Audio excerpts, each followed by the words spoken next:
all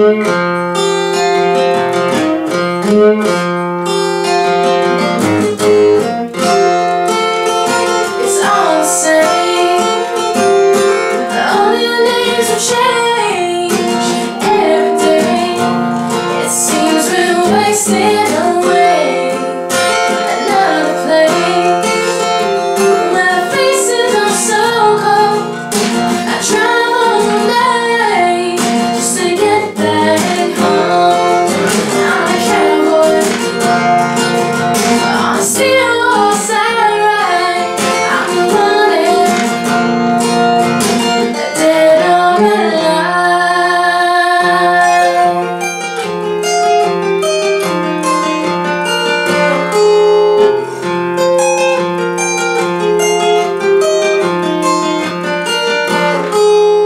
Sometimes I sleep, sometimes it's not for days. The people I meet always go their separate ways. Sometimes you tell a day about the bottle that you drink. Sometimes when you're alone, all you do is think. 'Cause I'm a cowboy on a steel horse I ride.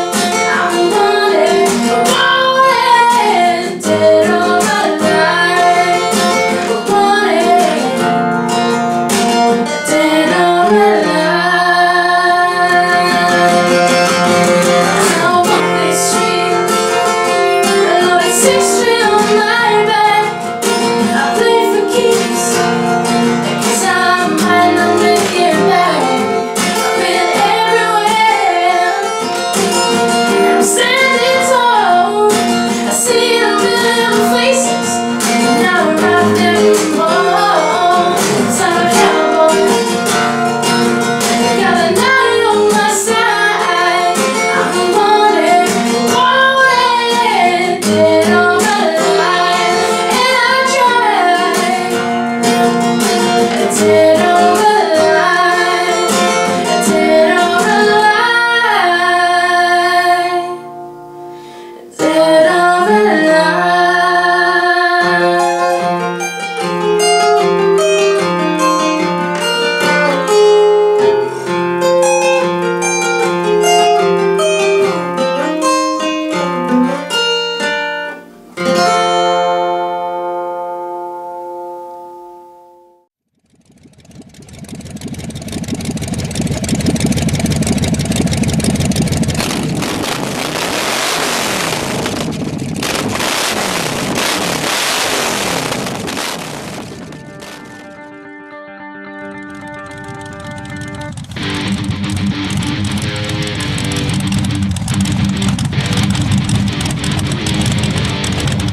Are you getting a picture of what we're getting here, guys?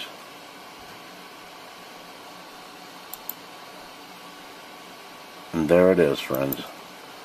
There it is. There is the flat Earth, and there's the land, the ice land of Antarctica that circles the flat land of the Earth. Map made in 1892 and republished. Okay, and it was found in the library. All right. So there you go. Prove it, disprove it. There.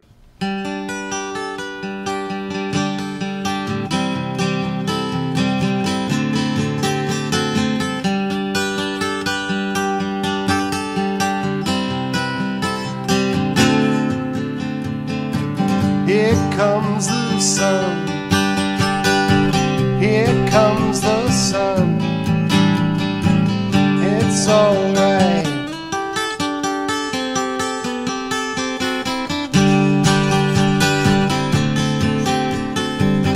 Little darling, it's been a long, cold, lonely winter.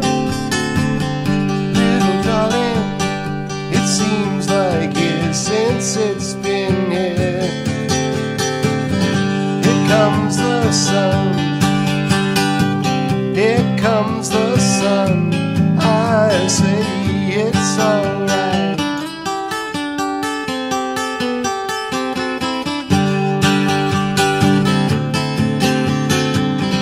Little darling, the smiles return into their faces.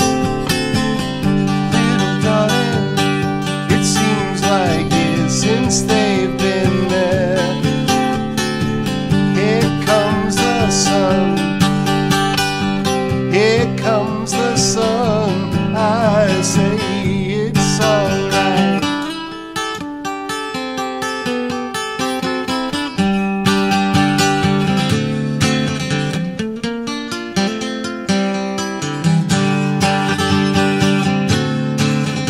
Sun, sun, sun, here it comes.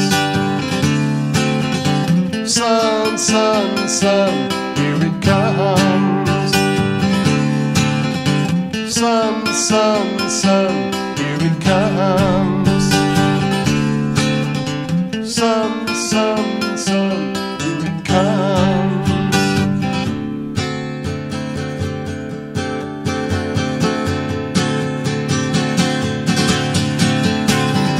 Little darling, I feel that ice is slowly melting. Little darling, it seems like years since it's been clear. Here comes the sun. Here comes the sun. I say it's alright. It's alright. It's alright.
In this video, I'll be showing two proofs that the Earth is flat.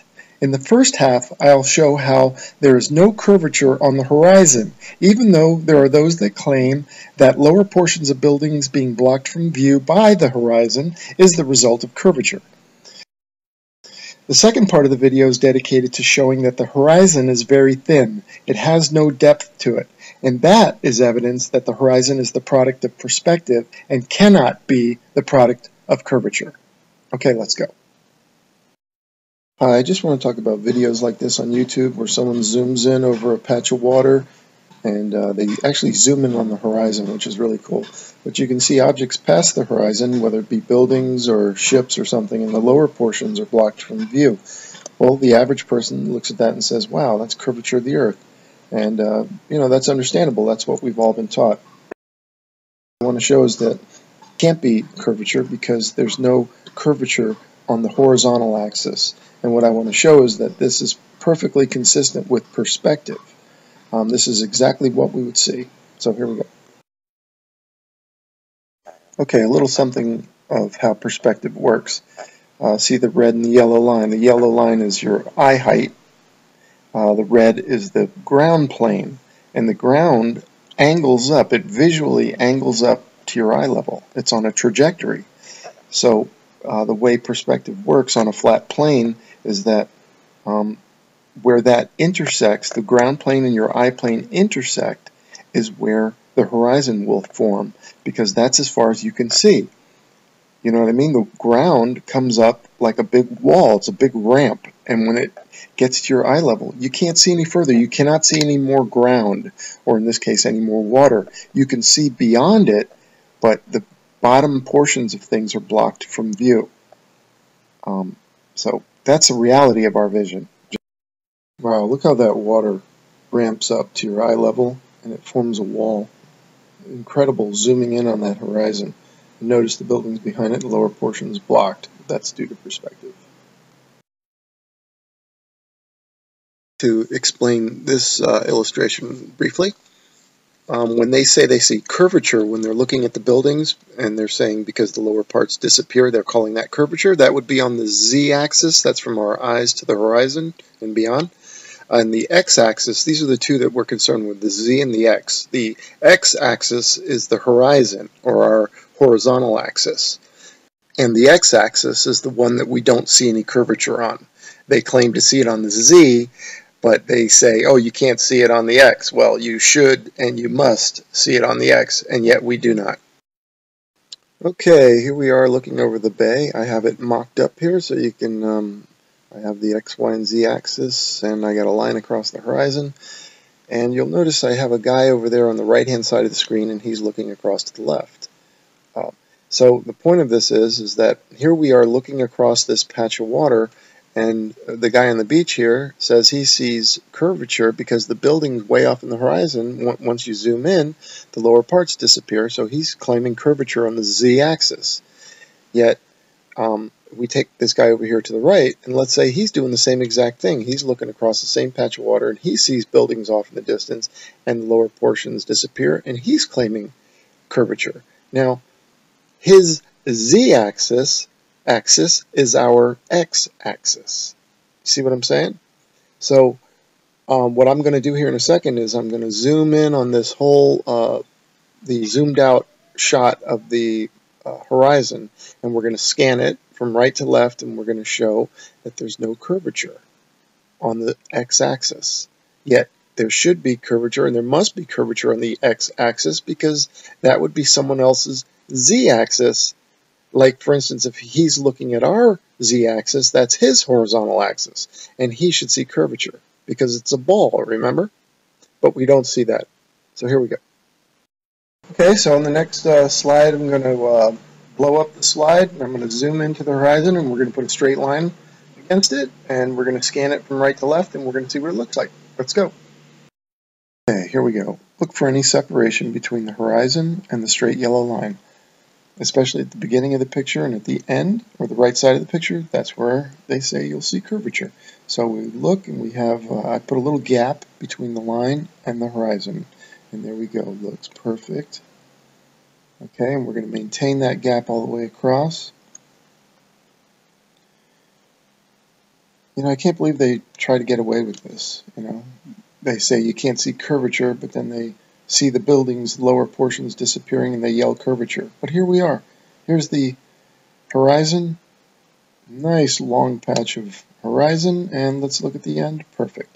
Not an ounce of curvature.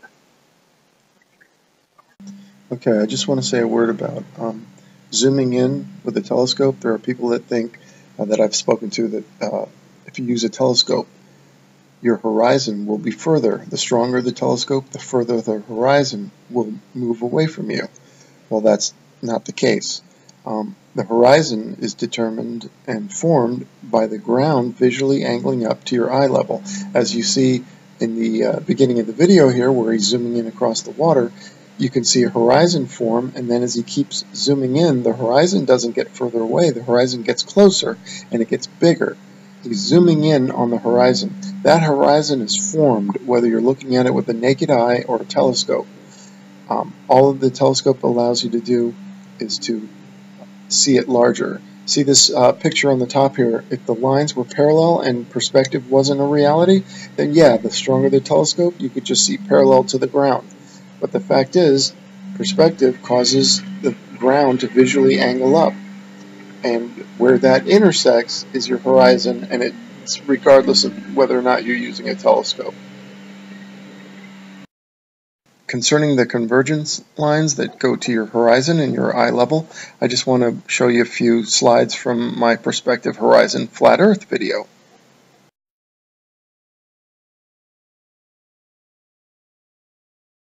That the parallel lines do not angle or converge towards the ground, nor do they angle towards the ceiling, nor to the left or right.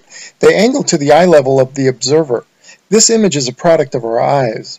These are horizontal parallel lines, yet we see them not as parallel, but on an angle towards a point in the distance. Now, of course, we know that they are parallel, but they visually are not. Here you can see parallel lines made up of bricks on the walls. The wall on the left, though, is headed out towards the horizon, and all the lines angle toward the eye level of the observer. The bottom ones angle up and the top ones angle down. This is a great illustration of how all the lines angle to your eye position. You can't deny it. All of the lines converge at a center point on the horizon called the vanishing point. Parallel lines above it angle down, the lines below angle up, the sides angle in. The vanishing point is the intersection of the horizontal and vertical axis of our eye position. It's parallel all the way out, parallel with the ground. That's why I say you can't look down at the horizon, because the horizon angles up to your eye level. The two, your eye level and the ground plane, are parallel all the way to the horizon, but it's the bottom ground plane that angles up to your eye level.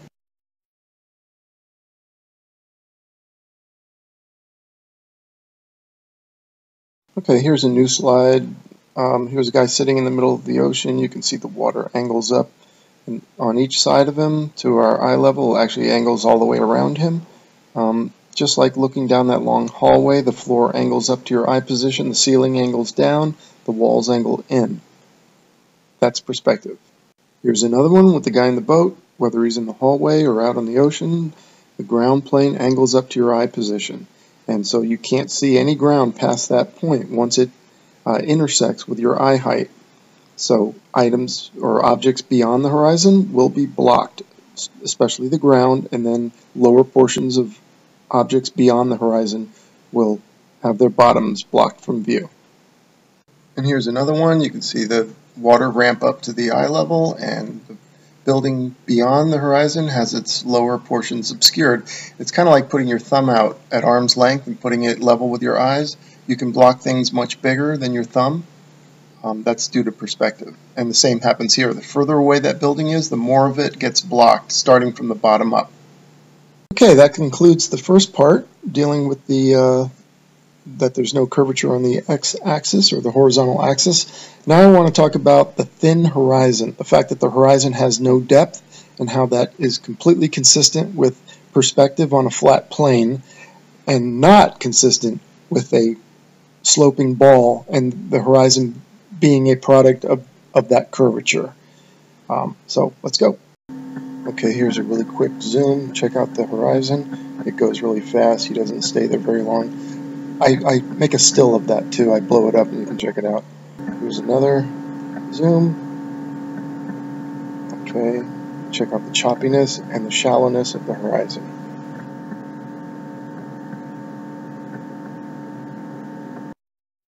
Okay, person who recorded that zoomed in so quick, I wish he would have stayed on the horizon a little longer. So anyway, I made a still of the horizon. Here it is. You can see that's, you can definitely see sky between those waves. Really funny how it's as if the horizon just stops. I mean, the ground plane angles up, and when it intersects with your eye position, it stops. I mean, you can see right between the waves. It's as if it's one layer of waves, right? Look how you can see the sun between those big gaps between the waves. If that horizon were the result of a very gradual curvature, the horizon would be much thicker and much denser. You wouldn't have that kind of definition within the waves. Okay, see the people on the boat? They're just a layer of people, one layer, and see how they look like the horizon? It's as if the horizon is very thin and it just drops off. This is kind of blurred out, but you can see the upward trajectory and then the thin horizon. There's no depth to the horizon.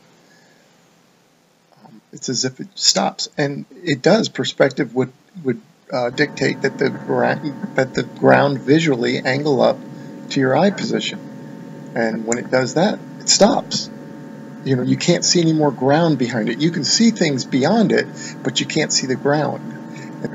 And notice how the waves can block several floors. I mean, 4, 5, 6 stories of those buildings. And the further away the buildings are, the more of them gets blocked. It's like holding your thumb out at arm's length. You can block things much bigger than your thumb. Again, here notice the thin horizon. It's very choppy. You can see through it. You can see between the waves. And notice on the right-hand side how when the water splashes up in the air, it falls back down on the water and it's obscured by the horizon. Again, that thin horizon is strong evidence that we're on a plane and this is perspective because of the fact that the horizon just drops off. It stops. It ramps up to your eye level and stops. Here's a zoom in on that same shot. Notice the right side of the rocks, the waves splashing behind the horizon. It's really surreal looking. I mean, what a zoom this person used. It's awesome. You see the water splashing down behind the horizon, and it's as if it's a little lower than the horizon itself. Now, none of us know what happens. I don't think any of us know what happens behind or beyond the horizon, whether it flattens out or it goes on a downward trajectory. You know, since the converging lines have already converged, maybe they then go downward. I don't know. I made an illustration using people instead of the water, and I arranged them so that they ramp up to eye level just like the water does when we look out over the water. And you know, many of us have been in a big crowd of people, and when you're looking through just a couple of or a row of people in front of you, it's no big deal. You can look between their shoulders, between their heads, and you can see. But when you get a thick enough crowd and they're all the same height as you, you can't see anything because they block the view. So that's what I've been showing about the thinness or the lack of depth in the horizon that we've been looking at. So I just thought this was an illustration because most of us have been in a crowd and could relate to this. So anyway, in the first one here, you can see that resembles the water as far as it ramps up to our eye level, and the top row of men, you can see sky between their heads, and that's what we've been seeing, as if it stops right there. That's the horizon. That group on the top row is the horizon. And then we have this. This is what we would see if the Earth was a slow, gradual curve. The horizon would be thick. It would have so much depth to it that you wouldn't see between the heads. You wouldn't see the sky between the waves like we've seen in the illustrations I've shown in the video and in the pictures.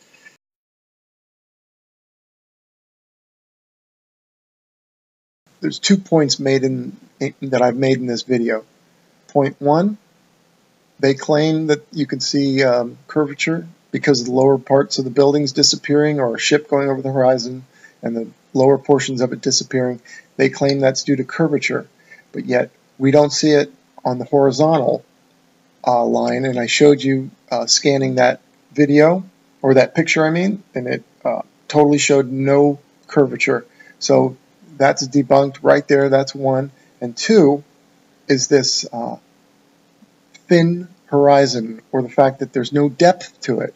It seems to stop. Now, if it was if we were on this huge ball, it would be such a gradual curve, right, that you would have a very thick horizon. The waves would be looking through that group of heads when there's a lot of people in front of you, rows and rows and rows, and you can't see a thing because all the heads fill the gap. But that's not what we see, fill the gaps. That's not what we see when we look at the horizon. These pictures, we see sky between the waves, as if there's one layer of waves, and that's it.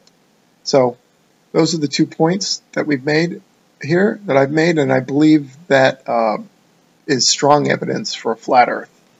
Thank you.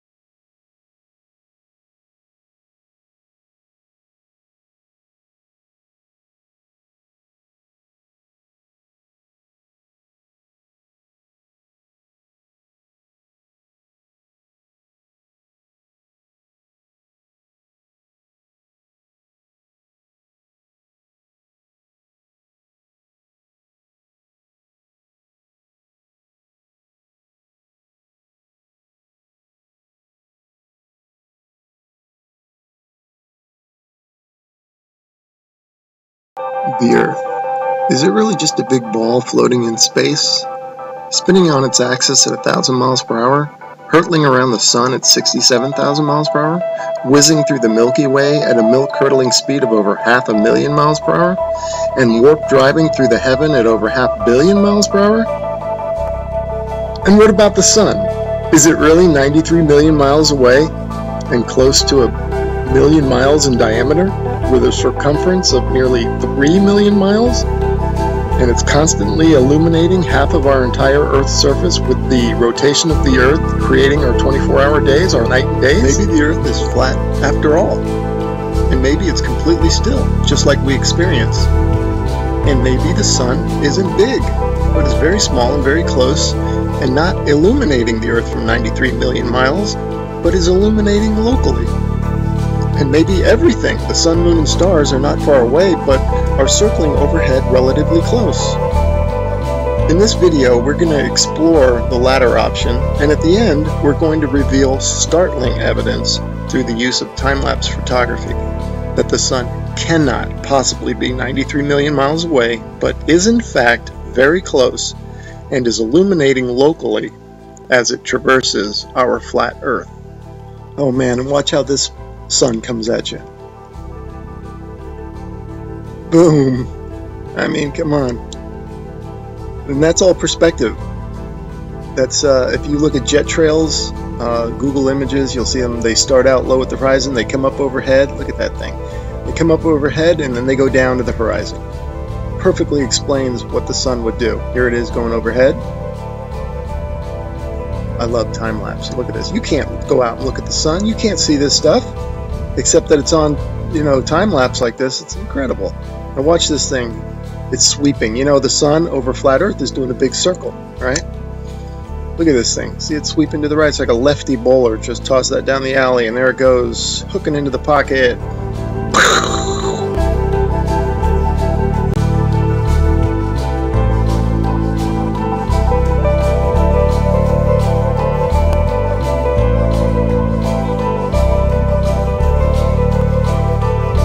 See how the clouds angle down to the horizon.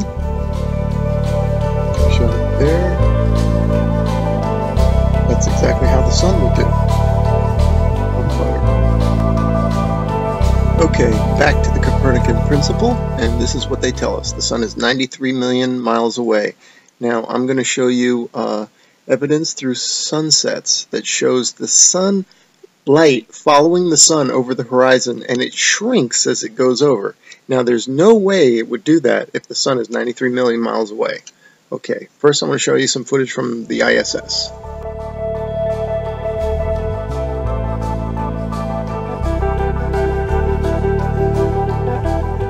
Okay, now watch this animation. Watch this sunset.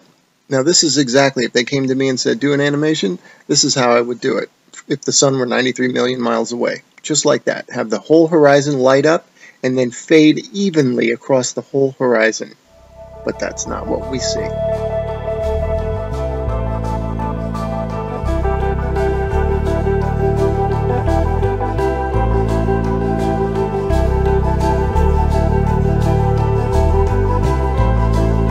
Okay, wow, look at that.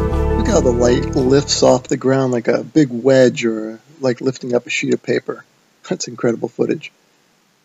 Definitely the light's following the sun, right? Okay, next I'm going to show you how a sun that is circling over the Earth, that creates the horizontal aspect of the sun. If you combine that with perspective, which creates the up and down of the sun, the rising and the setting, you get the 23.5 degree tilt that they talk about. It's nothing but perspective and the circling sun.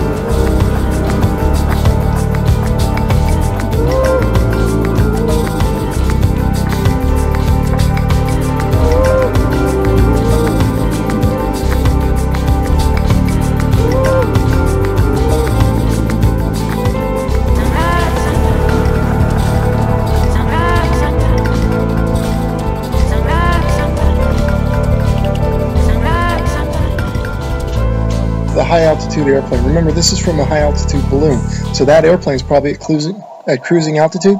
Notice how it looks like it's going up from the horizon. That's exactly how the sun will rise, because that plane is staying parallel to the ground. And now watch, it'll go down to the other horizon. All right, again, perspective, that's how the sun will set. And forget the big ball, that's just due to a GoPro camera. But see how the sun, that's the point of this. And then also, look at the size of the sun, man. Look at that thing. I mean, there's something to it to say that we're higher up our view and the sun looks bigger, and it looks like it's not as high in the sky as it does when we're on the ground. Something to that.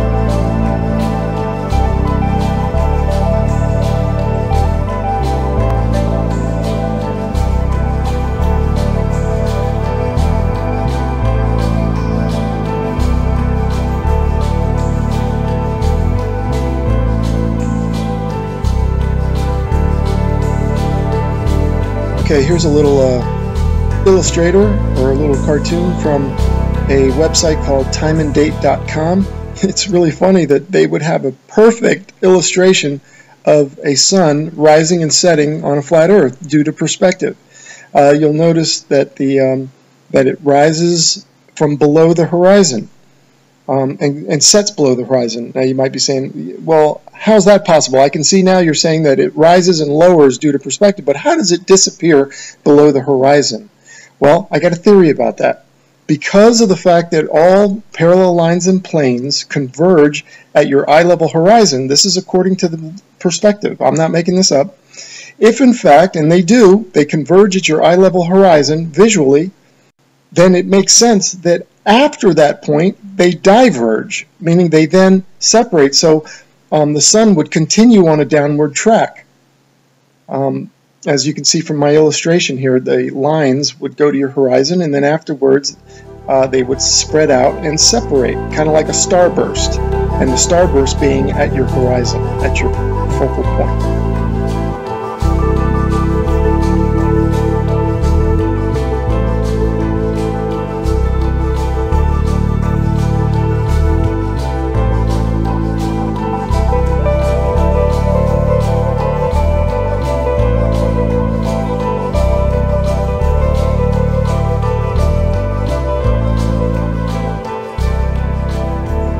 Okay, these next three slides, the sun is almost set already behind the horizon, but watch as the sunlight shrinks and follows the sun. It's definitely a locally illuminating sun, not far away, not very big, and definitely not 93 million miles away.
Okay, remember this video from the beginning of the video? I showed you this one and how it's circling over the Earth, and watch it sweep to the right like a bowler bowling it in there for a strike.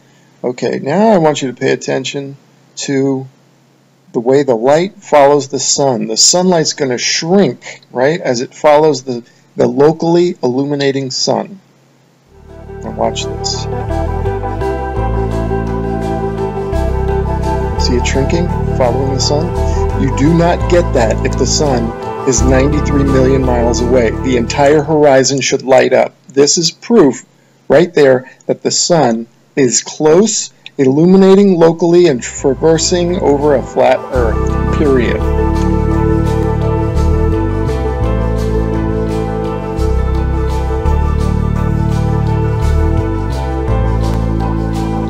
So these time-lapse sunsets are definitely the nail in the coffin for heliocentrism, but this particular one here, shot from above the clouds from this observatory, is the final nail in the coffin. Look at how the sun just shrinks and the light shrinks to nothing. That cannot happen, as I showed you in the when the sun illuminates the entire Earth, which it does from 93 million miles away. It has to. You don't get this isolated look at the sunlight trailing the sun. That's only possible with a small sun, close, not very high, illuminating locally. I mean, if this isn't proof to you, then you gotta take the blinders off.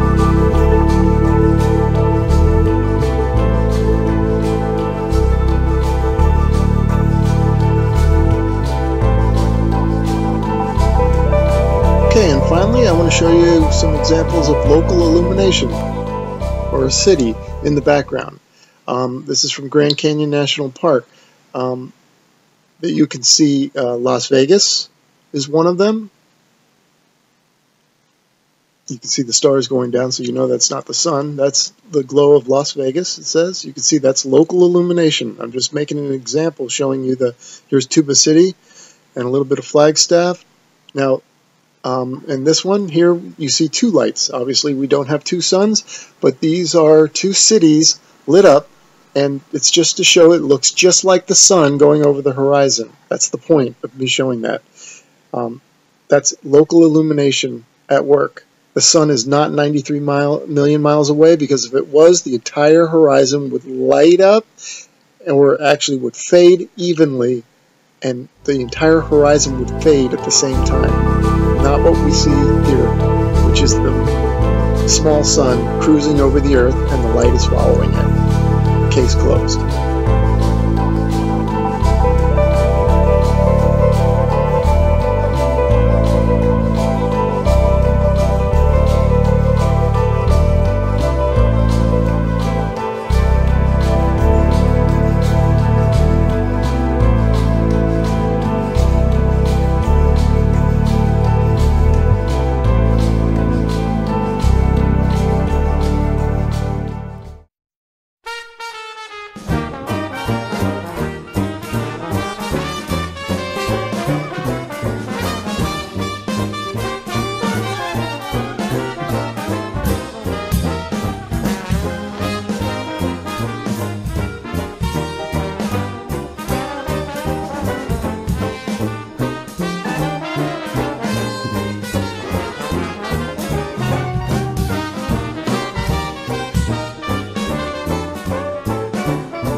once a time when our little planet seemed immense, when it was the only world we could explore.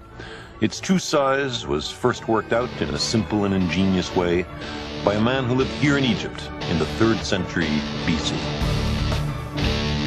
Far to the south, he read, at the frontier outpost of Syene, something notable could be seen on the longest day of the year.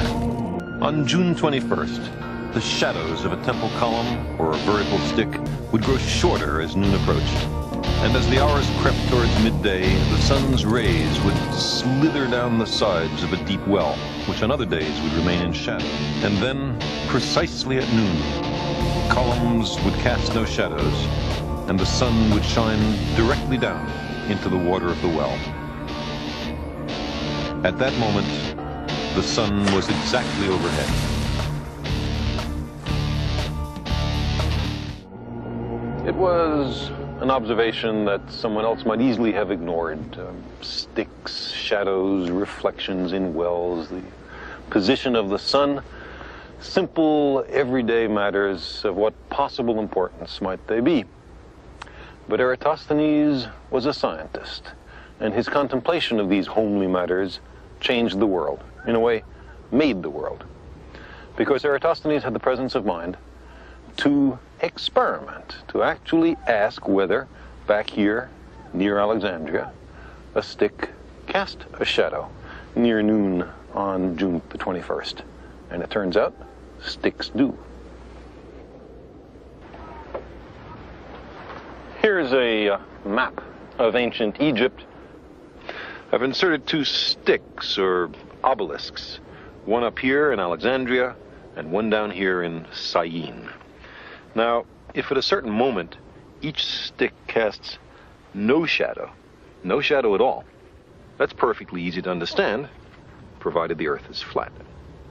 If the shadow at Syene is at a certain length, and the shadow at Alexandria is the same length, that also makes sense on a flat Earth.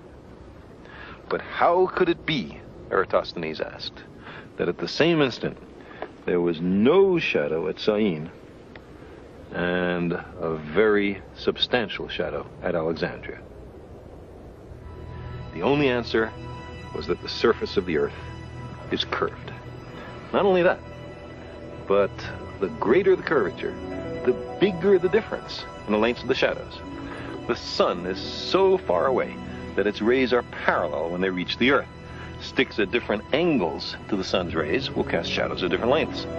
For the observed difference in the shadow lengths, the distance between Alexandria and Syene had to be about 7 degrees along the surface of the Earth. By that I mean, if you imagine these sticks extending all the way down to the center of the Earth, they would there intersect at an angle of about 7 degrees. Well, 7 degrees is something like a 50th of the full circumference of the Earth, 360 degrees. Eratosthenes knew the distance between Alexandria and Syene. He knew it was 800 kilometers. Why? Because he hired a man to pace out the entire distance so that he could perform the calculation I'm talking about. Now, 800 kilometers times 50 is 40,000 kilometers. So that must be the circumference of the Earth. That's how far it is to go once around the Earth. That's the right answer. Eratosthenes' only tools were sticks, eyes, feet, and brains, plus a zest for experiment. So now let's turn our attention to the sun. What do you think is wrong with this picture? Any idea? Well, take a look at the angle of the rays. If the sun was 93 million miles away, as I show in this diagram, well actually I can't really show 93 million miles to scale here because if it was, the Earth would be probably in the next town.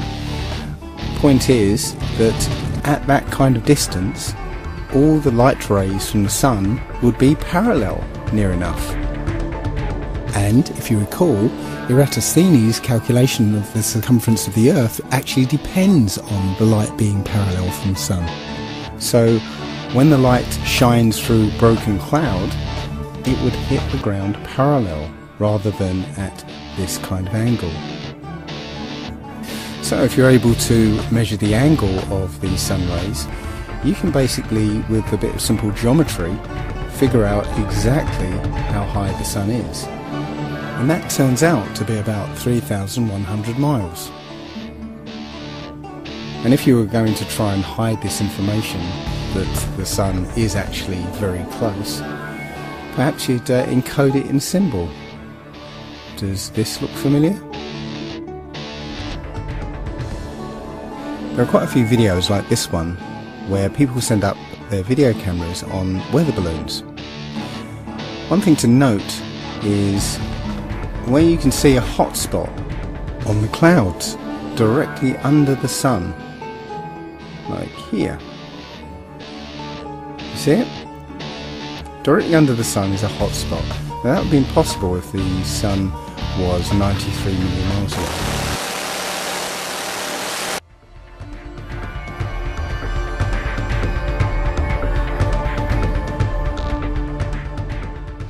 Here is a picture of the horizon of the Earth at 20 miles up. And this was done by some school kids that sent the balloon up. And as you can see, this camera is panning right, and the horizon is completely flat, and it is eye level, which means that the Earth is flat.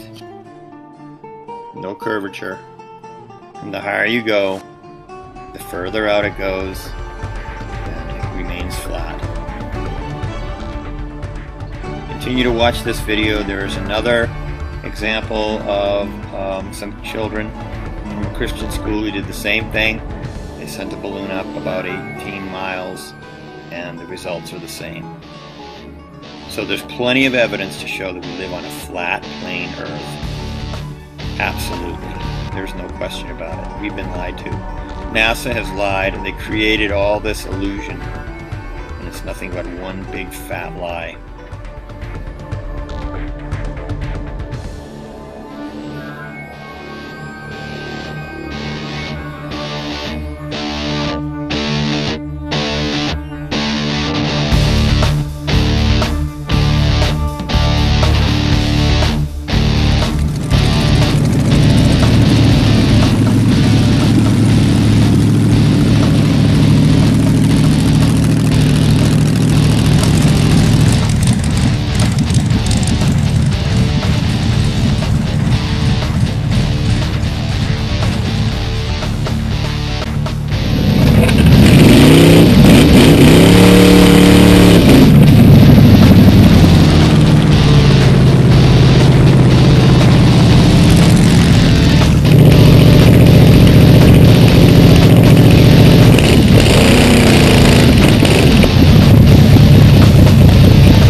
And now for something completely different.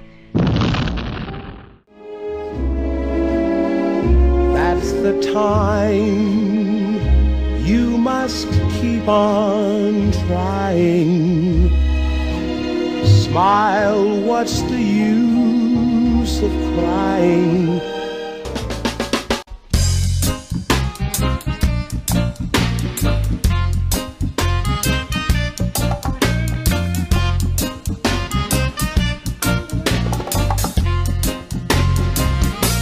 The earth is flat, living in illusion. The earth is flat. We take some illusion. The earth is flat, living in illusion. So people don't know what to do. The earth is flat, living in illusion. The earth is flat. It's staging illusion. The earth is flat, living in illusion.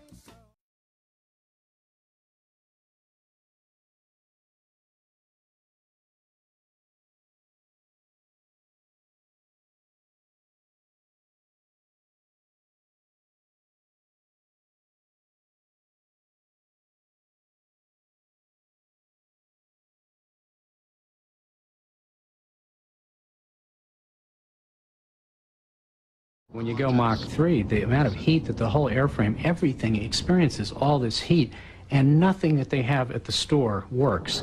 You know, there's no paint, no rubber, nothing. You know, metals, plastics, all this stuff is useless. And they just had to go through so many contortions to make every single part of the plane tolerant of these extreme temperatures. Temperature affects everything on this airplane. The average person probably is not cognizant of that fact, but the faster you go, the harder things get. One of the puzzles of extreme heat was never really solved.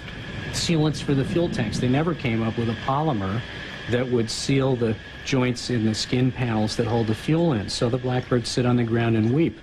That seems silly. You can look, oh, these stupid guys back in the 60s didn't know what they were doing. There's still no plastic, you know, that can get to 700F and not turn into burnt hot dog.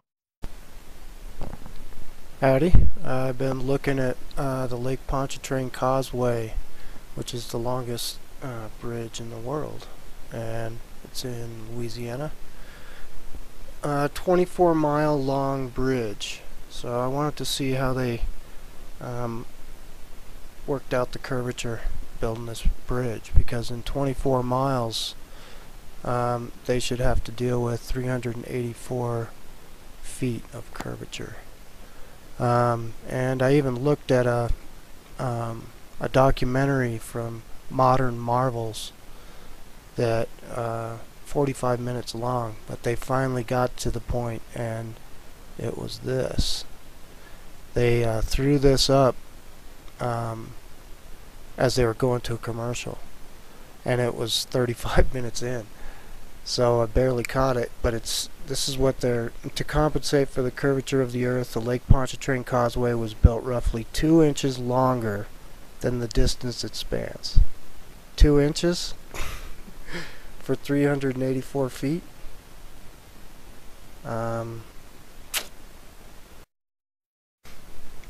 And I thought I'd show you guys how I'm figuring out how much curvature we should be seeing.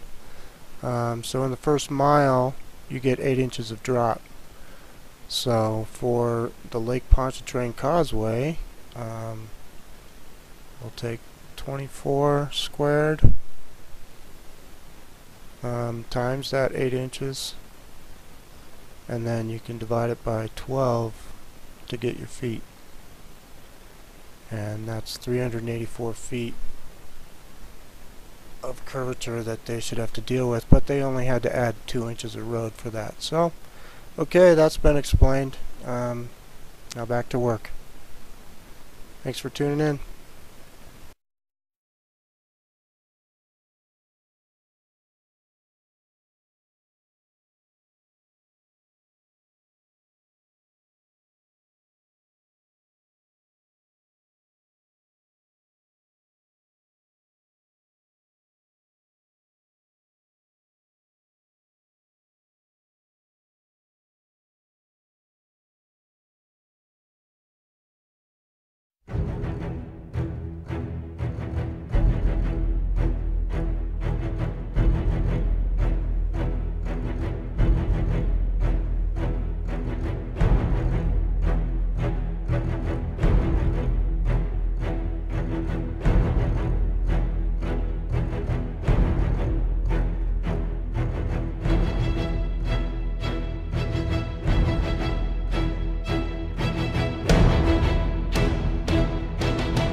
this one gonna be good.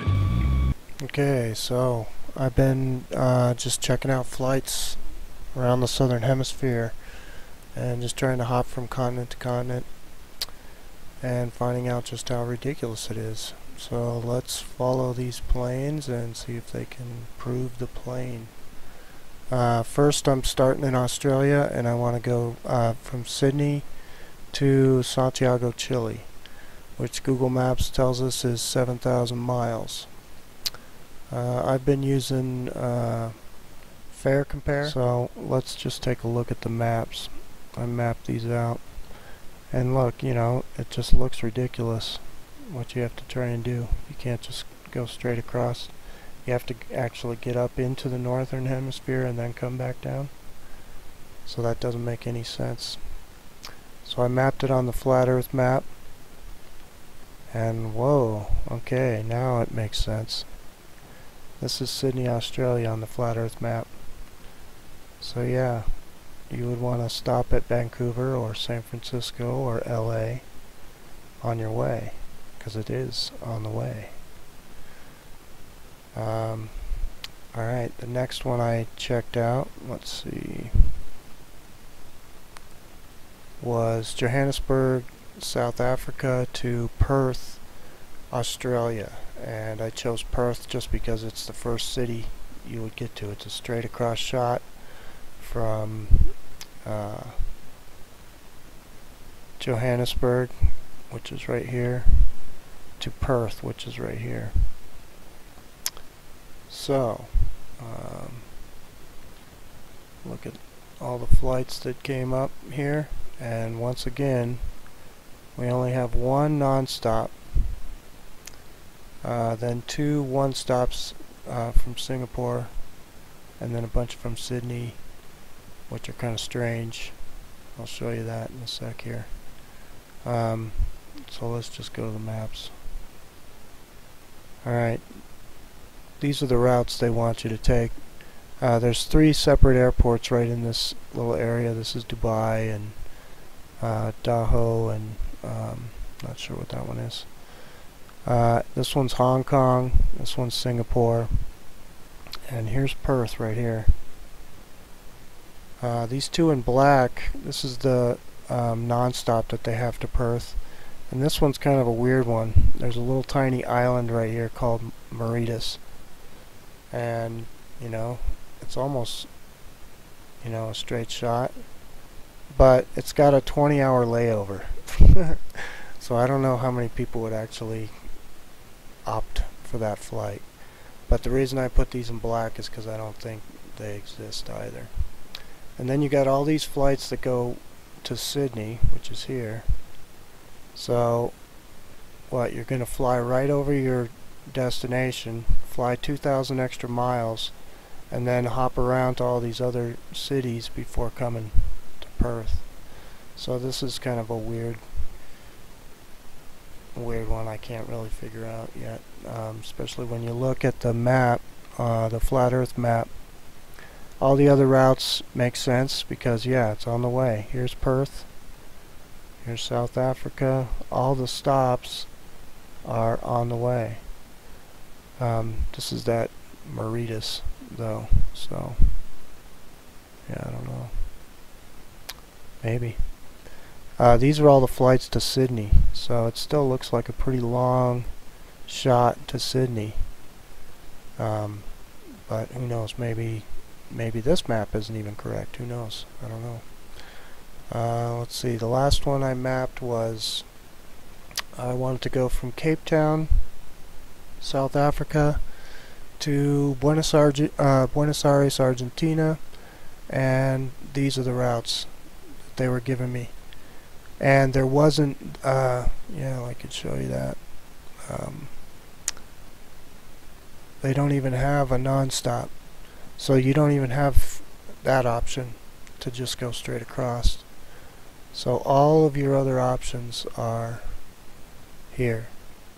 You can go to the London, Amsterdam, Istanbul, Dubai again, but you can't go straight across. And then yeah, there's a couple stops near Rio de Janeiro and another one over here. I can't remember exactly, but yeah, strange. And then I mapped it on this map, and you can see that, you know, they aren't South America is pointing away from the way it looks on the Mercator map, so it's not just a straight across shot like it looks on that map anyways. But yeah, you can see all these flights have to go towards the North Pole first and then down. So there you have it. I encourage you to check it out, because you can use any of these other cities around. Even trying to just, you know, I tried to take some shots at just the shortest jump right across, and then you still can't do it. They make you do other things, so you just can't get these straight, easy, you know, you would think would be flights, but they're not. Thanks for tuning in. We don't have time for a meeting of the Flat Earth Society.